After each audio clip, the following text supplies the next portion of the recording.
Nomination అనేది చాలా చాలా ఇంపార్టెంట్ మ్యూచువల్ ఫండ్ ఇన్వెస్ట్మెంట్‌లో. మ్యూచువల్ ఫండ్ ఇన్వెస్ట్‌మెంటే కాదు, ఎనీ ఫైనాన్షియల్ ఇన్‌స్ట్రుమెంట్‌లో నామినీని డిక్లేర్ చేయడం అనేది చాలా చాలా ఇంపార్టెంట్. ఎందుకంటే ఆ నామినీ లేకుండా ఉన్నట్లయితే ఆ పర్సన్ ఎక్స్‌పైర్ అయినప్పుడు చాలా కాంప్లికేటెడ్ ప్రాసెస్ ద్వారా ఆ లీగల్ హెయిర్స్‌ని డిటర్మైన్ చేయాల్సొస్తుందనమాట.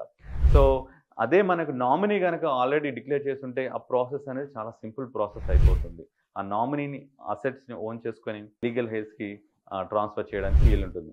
సో, ఎప్పుడైతే నామినీ లేదో, నామినీ లేకుండా ఆ పర్సన్ ఎక్స్‌పైర్ అయినప్పుడు వాళ్ళ రిలీజియన్‌ని బట్టి, వాళ్ళు ఫాలో అయ్యే రిలీజియన్ బట్టి, సపోజ్ హిందూ రిలీజియన్ అయితే హిందూ సక్సెషన్ యాక్ట్ ప్రకారము, అదే క్రిస్టియన్ అయితే ఇండియన్ సక్సెషన్ యాక్ట్ ప్రకారం ఆ లీగల్ హెయిర్‌ని డిటర్మైన్ చేసి ఆ అసెట్స్‌ని ట్రాన్స్‌ఫర్ చేయడానికి ఉంటుంది. ఫ్యామిలీలో డిస్ప్యూట్స్ వచ్చే అవకాశం కూడా ఉంటుంది. చాలా ఫ్యామిలీస్ డిస్ప్యూట్స్ కూడా అవుతా ఉంటాయన్నమాట. ఫ్యామిలీ డిస్ప్యూట్స్ నామినీ లేకపోయినట్లయితే. So, it is better to declare the nominee.